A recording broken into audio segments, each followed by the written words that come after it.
Welcome po kayo sa ating programang Patnubay sa Kalusugan. Ngayon po ang ating topic, ano po ba dahilan bakit tayo nagkakaubo at nagkakaisipon, no? Ang pag-ubo at saka po sipon, hindi ito sakit. Kundi ito po yung sintomas lamang ng ating katawan ay lumalaban. Ang karaniwan dahilan po ng ubo at saka ng sipon ay una, maaring napasukan ka ng virus or kaya bakterya, nagka-infection ka. Kaya ito yung tinatawag nating common colds, no? Sipon, sanhi ng mga virus. Kaya ang katawan natin, gumagawa siya ng maraming uhog o kaya mucus para mahugasan yung virus palabas sa ating ilong. Kaya once na pumasok yung virus, no, sa ating katawan, ang defense mechanism natin, ang ating katawan, gagawa siya ng maraming plema o uhog o mucus para mahugasan palabas yung virus na yan, lalabas yan sa ilong mo. Tapos pa, di ba, pag natrangkaso ka, ito'y matinding sa ordinaryong sipon, no? Madalas na may kasamang lagnat ito, masakit ang katawan mo. Ang isang sanhi din ng pagkakaroon ng ubo at saka sipon, yung una, yung virus. Pangalawa, yung bakterya na nagka-infection ka. At pagka madilaw na o kaya berde na yung siplema mo, may bakterya na yan. Maaring mayroon kang bronchitis o kaya ay pneumonia. Kaya ngayon, ating pong pag-usapan ngayon, ano po ang dapat nating gawin pagka ikaw ay sinisipon, inuubo. Pero ano muna po, in-invite ko kayo mag-subscribe kayo sa aking YouTube channel, Rose Alfonso. I-click nyo lang po yung yung bang i-click nyo lang po na kayo ay bagong subscriber ko, no? I-click lang niya po yung follow, like, and share dito sa Patnubay sa Kalusugan. Doon naman po sa YouTube, lagay nyo lang po yung follow lang, di ba? O mag-subscribe ko kayo. Pindutin nyo po yung bell para sa ganon ay ma-regular nyong makikita yung aking programa. Ang dahilan din kasi, nasabi ko kanina, kaya tayo inuubo si sipon dahil sa infection, dulot ng virus or kaya dulot ng bakterya. So, para yung mga bakterya na yon o yung mga virus na yon ay mailabas ng ating katawan, ang defense natin, magpuproduce ng maraming plema, no? Para mahugasan, mailabas mo yon. Ang isang dahilan din, kaya nagkakaroon tayo ng ubo at sipon, minsan yung pagbabago ng klima, mainit, biglang lalamig, mainit ang araw, tapos biglang uulan. O kaya galing ka sa labas, bigla kang pumasok sa isang aircon na silid, opisina, o sa mall, di ba? Malamig yun. Pagka kasi ikaw ay nalamigan, maaring mairita yung daanan ng hininga mo. Yung tuyong hangin na yan ay nagpapatuyo sa ating ilong. Kaya madaling makapasok yung mga virus. Kaya siyempre pagka nasa lamig ka, matutuyo yung lining ng ilong sa lamig. Pag natuyo, yung loob ng ilong mo, yung lining nun, ay makakapasok yung mga virus. Kaya yung pagbabago-bago ng panahon ay yung katawan mo ay hindi maka-adjust. Kaya nagiging ang virus ay gustong-gusto niya yon. Pag init-lamig, naku, gustong-gusto ng virus yon. Isang magandang lugar para sa kanya. Tapos lalo na pagkapuyat ka, na-stress ka, humina immune system mo. Pag na-stress ang katawan mo, kasi yung na-stress ang katawan mo, pag biglang init, biglang lamig, yung sudden change of temperature, di ba? Kaya yung katawan mo, hindi maka-adjust. pagod siya. Nagiging sanhi ito ng panghihina ng ating immune system. Kaya madaling makapasok at makapinsala yung mga virus at hindi ka makalaban.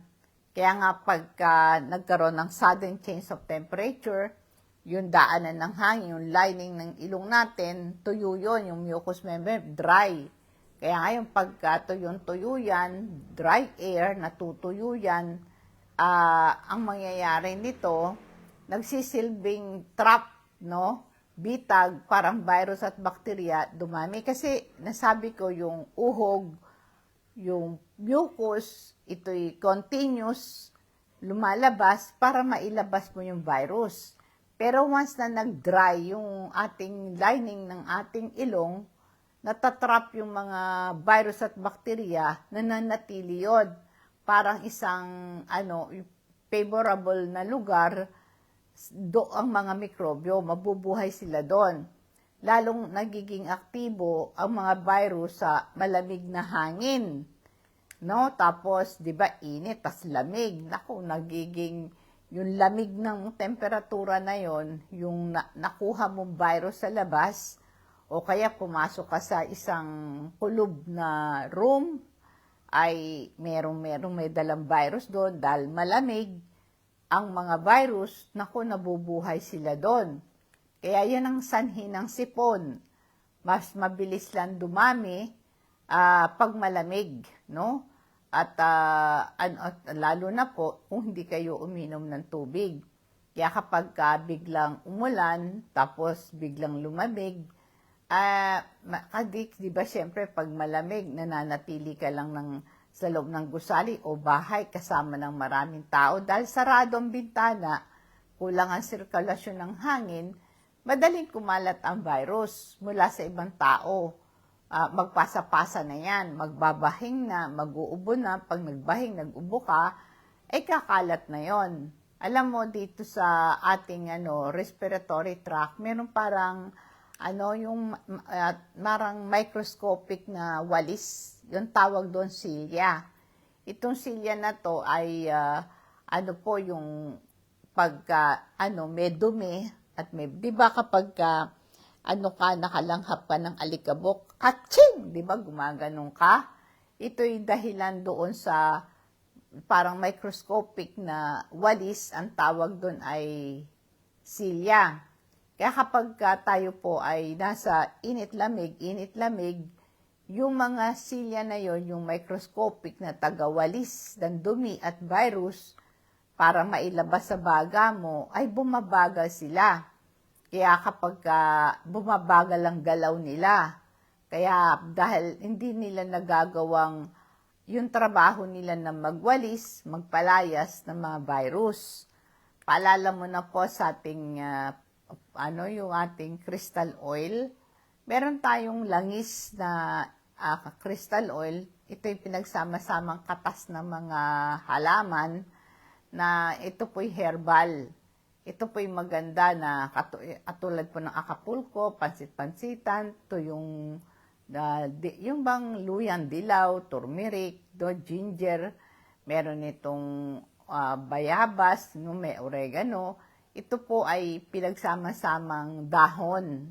Naging oil to, ginawang langis. Pagbarado ilong mo, ipahid mo lang sa ilong mo. Pagbarado, hindi ka makahinga, pahid mo lang, lalo na kung may sinusitis ka, barado ilong mo. Pag nilanghap mo, gumiginhawa yung pahinga mo. Tapos, pag namamalat ka, massage mo lang sa lalamunan mo. O kaya yung magpakulo ka ng tubig, magpatak ka ng ng crystal oil, yung very low fire, ganon, langhapin mo, nakakaginhawa, nawawala yung mga barabarang sipon sa loob ng ilong mo. Kaya pag may stiff neck ka, i-massage mo, kinakabag ka, ipahid mo sa tiyan mo, masakit ang ulo mo, ipahid mo lang, masakit ang dibdib mo, naninikip ang dibdib mo, may plema ka, ipahid mo, giginhawa yung paghinga mo. Giginhawa yan, tapos hindi ka kakagatin ng lamok, mawawala yung kate.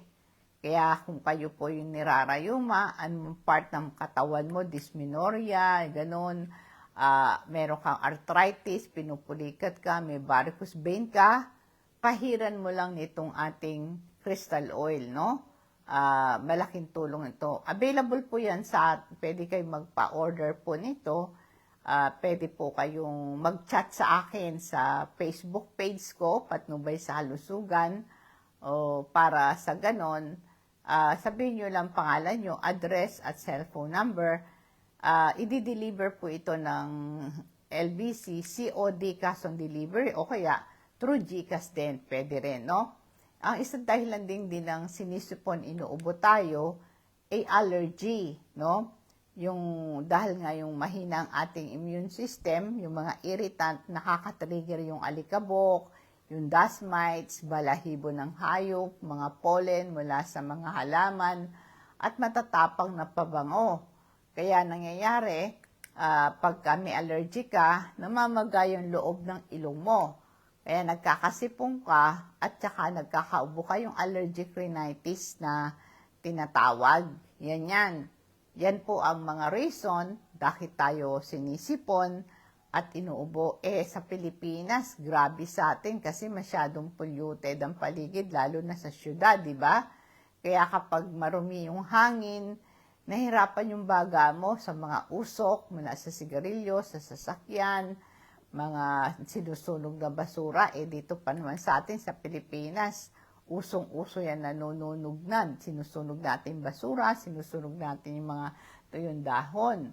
Minsan, mga chemical sa loob ng bahay, mga matatapang na panlinis, no? Na ginagamit natin sa bahay. Minsan, yung ginagamit nating mga cologne, no? Mga ini-spray natin na yon, nagkukos din ito ng allergy, nagkakaroon ka ng sipon at ubo. Ang isang dahilan din po nito, maaring hindi nyo alam, yung acid reflux, yung GERD. Ang ubo, hindi po lahat ng ubo ay galing sa baga. Minsan, yung asido mo sa tiyan, yung acid mula sa tiyan, umaakyat yan sa lalamunan. Ang tawag doon, pag yung acid mula sa tiyan, umakyat yan sa lalamunan mo, ang tawag yan acid reflux. Nagiging sanhi ito ng pangangate at saka pabalik-balik na ubo, lalo na sa gabi. So, paano mo maiiwasan itong acid reflux na to? Kaya iba, akala meron ang problema yung baga, clear naman yung baga mo, bakit ubo ka ng ubo? Yung pala, yung ubo mo, nanggaling sa acid mo sa tiyan, hindi galing sa baga mo. Ang tawag dyan ay acid reflux, no? Yan po yung mga reason. Kaya minsan dami mo ng gamot na ininom, antibiotic, mucolytic, mga herbal na, pero hindi ka pa rin gumagaling. Ang dahilan po kasi nito, dahil doon sa acid reflux na yun. Kaya ang gawin mo lang, uminom ka ng tubig, no? Warm water, tapos huwag kang kakain ng yung late na sa gabi. Kailangan ng huling kain mo ay yung 6 o'clock. Yan, 6 o'clock, huwag ka kakain ng 8 ng gabi. Halimbawa, kakain ka ng pananghalian, pagkatapos mong kumain, hihiga ka kagad. Nako, yung acid mo sa tiyan, aakyat sa lalamunan mo. Kaya ang pinapayo, gumamit kayo ng wedge pillow. Ito pong wedge pillow na yan, dinisay. Ito yung matigas na unan, triangle ang parang tatsulok. Ito po, nakataas yung ulo mo.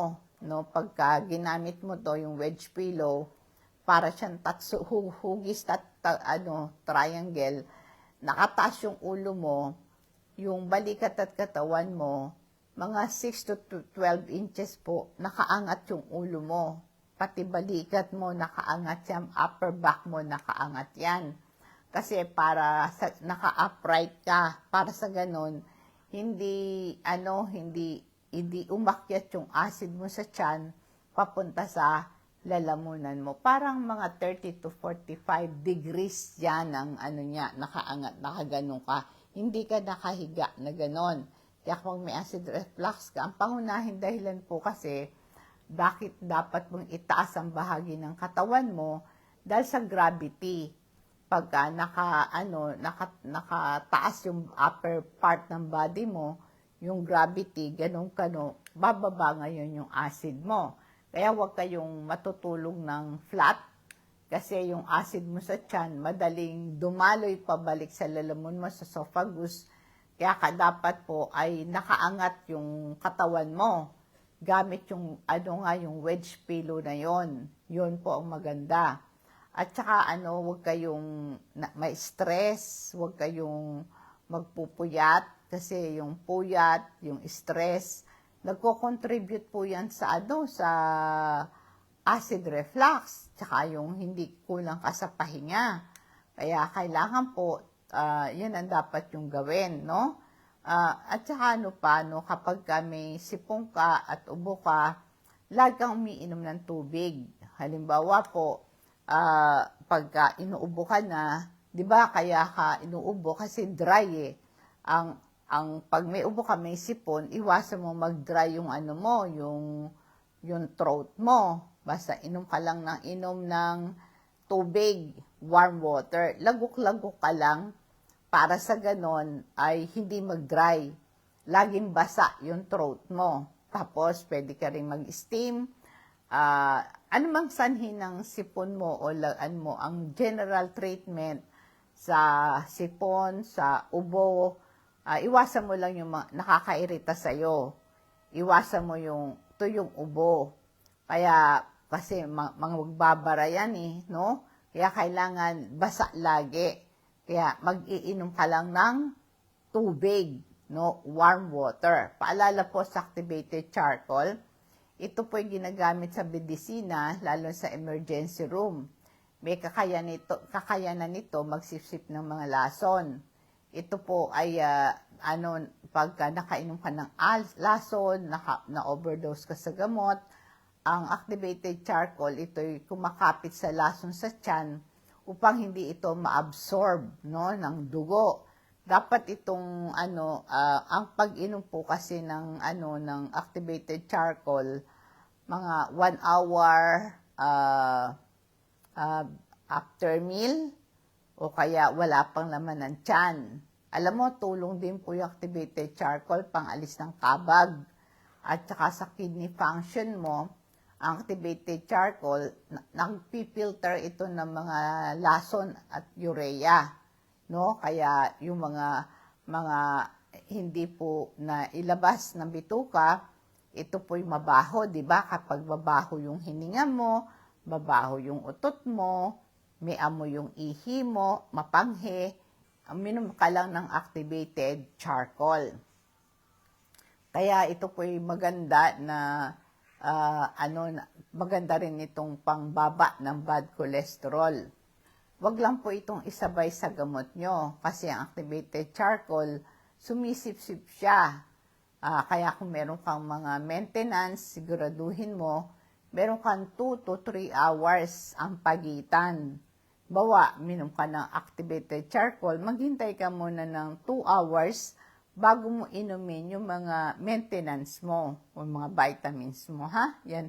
Tapos, pag inom ka ng activated charcoal, dapat umiinom ka ng maraming tubig. Importante yon, tubig, maraming tubig.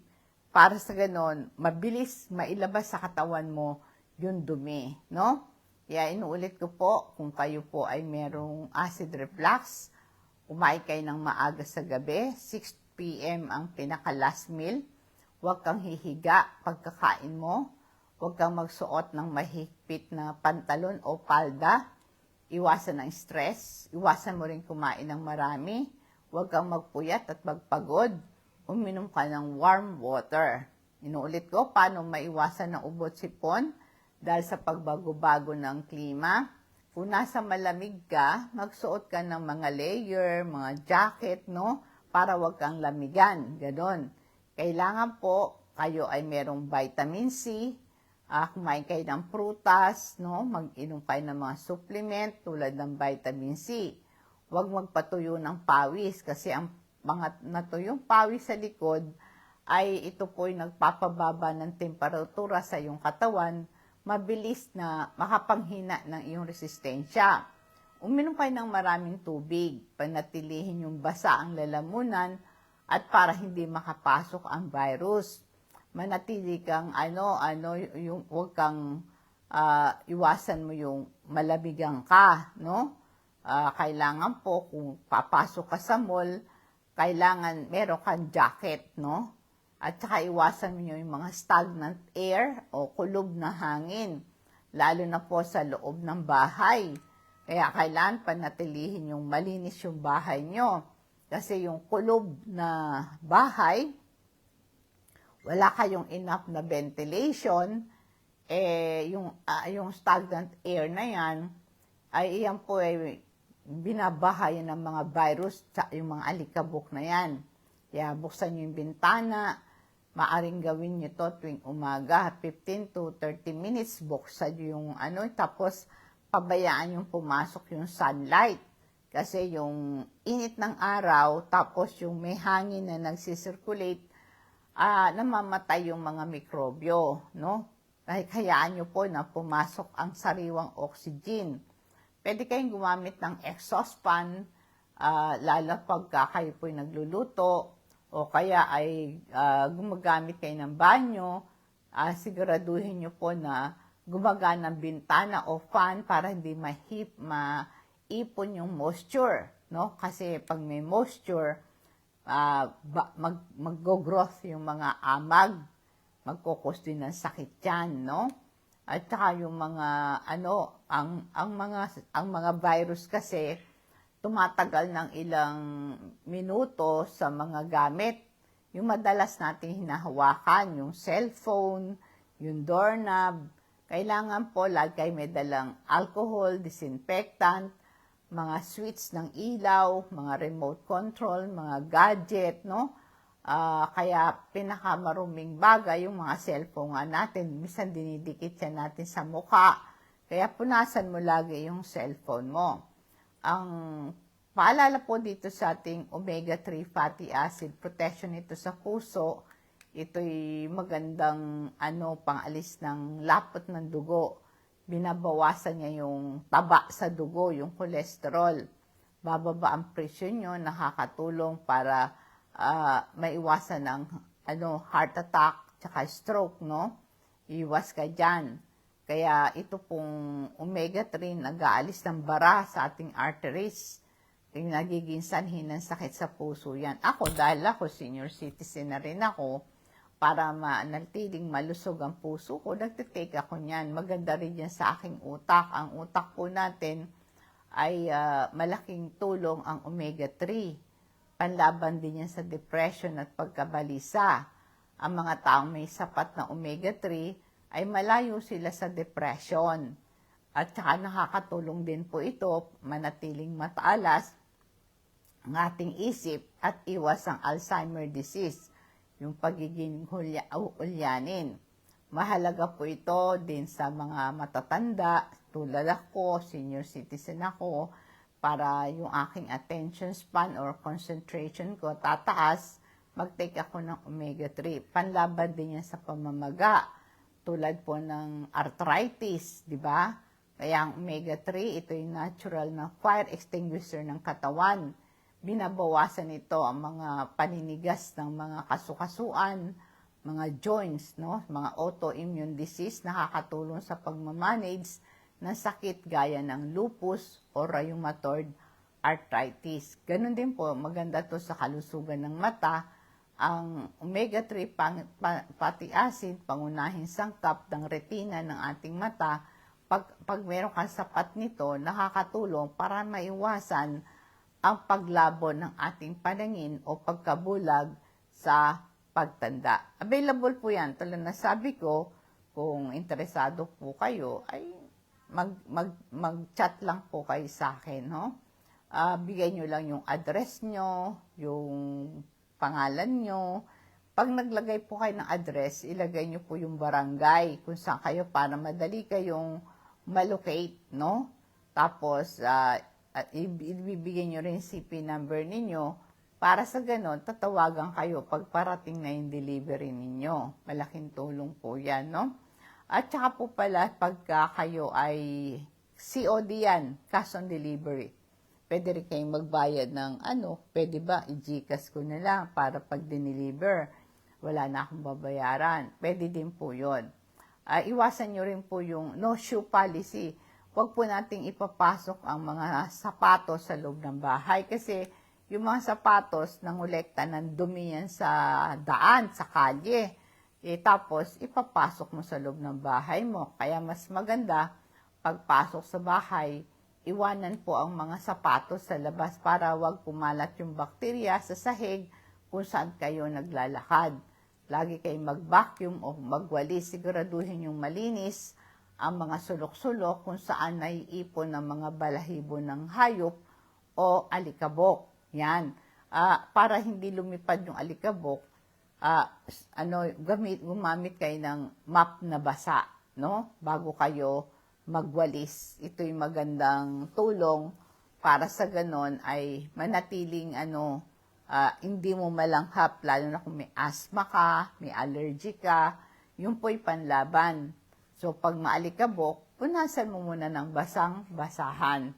Malaking tulong po yun para maiwas mo ang sipon at ubo. Pero pinakamahalaga po para lumakas ang resistensya natin, huwag kang mahilig sa matamis. Kasi pag mahilig ka sa chocolate, sa mga soft drinks, anything matatamis, ito po ay nakakapagpahina ng ating immune system.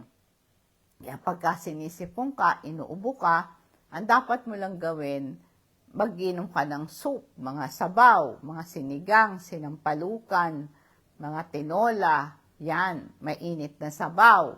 Iwasan nyo po yung mga, wag mo na kayo masyadong mag-iinom ng gatas. Minsan nagpapadami ng plema, no? Iwasan mo yung mga noodles, iwasan nyo munang kumain ng mga fast food, no? Mga hamburger na may cheese, hotdog, ganon. Iwasan nyo muna mag-tsokolate, mag-coffee, pagka sinisipon at inubo ka. Ang maganda lang, yung tubig lang at mga juices na nalimbawa, calamansi juice, warm water, mag-inom kayo ng salabat kasi po yung salabat, anti-inflammatory yan. Malaking tulong yan pag sinisipon at inuubo ka. Tsaka pagka nuubo ka, lago ka lang ng tubig. Mawawala yung pag-ubo-ubo ninyo pag umiinom kayo ng tubig, no? At saka kailangan itulog mo, ipahinga mo. Kasi pag kulang tayo sa tulog, kulang tayo sa pahinga, mahirap tayong gumaling sa sakit natin. Kaya kung gusto natin gumaling sa sakit natin, itulog mo, ipahinga mo. Huwag kang masyadong mag-worry. Kasi yung anxiety at saka po yung stress na yan ay malaking contribution sa mahirap kang gumaling sa karamdaman mo. Kailangan, sabi nga, di ba, merong kasabihan, a merry heart doeth good like a medicine. Kapag nagwo-worry ka, malungkot ka, madali kang kapitan ng sakit. Kaya yung iwasan natin ng pagiging mabalisa. Dapat meron tayong natural na air purifier. Meron tayong indoor plants tulad ng snake plant, aloe vera, tumutulong yan para mag-alis ng toxin sa hangin sa loob ng bahay. Huwag kayong mag-spray. Matapang na chemical, sobrang tapang na air freshener, o kaya mga insecticide, nakakairita yan sa ating baga at nagiging sanhi ng ubo. Yung mga nag-aalaga ng mga kalapati sa paligid, number 1, lalong magkakadeprensya yung lungs ninyo. Never kayong manigarilyo. Kahit na hindi kayo naninigarilyo, yung usok ng sigarilyo, pag nalalanghap mo yan, ay talagang number 1, naiirita ka talaga. Tsaka yung alam mo yung saline solution, meron ako nebulizer. Yung saline solution lang, bumili lang kayo sa butika, saline solution, tapos nebulizer yun lang gagamitin ninyo, para manatiling moist. Ang palaban lang po talaga sa sipon at ubo, huwag yung pabayaang matuyo yung loob, yung lining ng ilong nyo, At huwag yung pabayaan, matuyo ang lalamunan mo. Kaya tubig, tubig, tubig, importante yan. Tapos pwede kayo maglagay ng hot compress. Pwede rin kayo mag-steam inhalation. Kaya sa loob ng bahay ninyo, kung meron kayong yung ano ba, yung hot and cold, yung sa tubig, yung hot and cold, hayaan nyo yung magkaroon ng steam sa loob ng banyo ninyo, langhapin nyo po yon. Talagang luluwag yung paghinga ninyo. No? Malaki. So, yan po ang mga ilang tips natin para sa ganon, mapanagumpayan nating labanan ang sipon at ubo. Bilang pagwawakas, nais kong i-share sa inyo ang 3 John chapter 2. Sabi ang ganon, minamahal, nais ko kayo guminhawa, at sabi niya ganon, maging prosperous kayo at guminhawa ang inyong pangatawan. Kaya gusto po ng Panginoon sa atin, maging healthy tayo. Sabi nga, your body is the holy temple of God. Kaya kailangan ingatan ano man ang kakanakain, iniinom natin, siguraduhin po natin we glorify God. Magandang gabi po. Nawa po ang pagpapala, patnubay ng Diyos ang sumatin, and God bless us all.